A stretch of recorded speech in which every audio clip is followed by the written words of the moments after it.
Mister security BP Netanyahu 1948ஆம் ஆண்டு தனிநாடாக உருவாக்கப்பட்ட இஸ்ரேலின் வரலாற்றில் மிக நீண்ட காலம் ஆட்சியில் இருக்கும் பிரதமர் பெஞ்சமின் நெதன்யாகுவை இஸ்ரேலில் பலர் இப்படித்தான் அழைக்கிறார்கள்.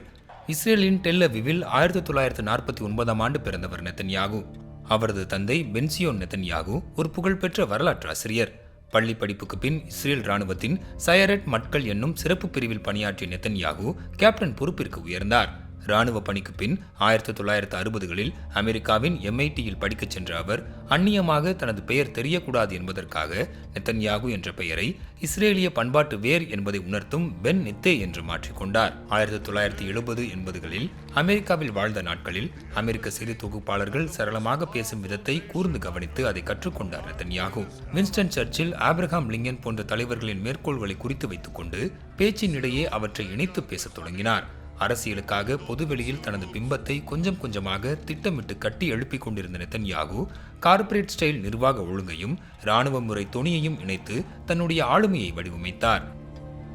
தி நெதன்யாகு இயர்ஸ் என்ற நூலை எழுதிய பென் காஸ்பின் நெதன்யாகுவை பற்றி குறிப்பிடும்போது அவருக்குள் ஒரு இயக்குனரும் நடிகரும் பின்னி பிணைந்திருந்தார்கள் என்று குறிப்பிடுகிறார்.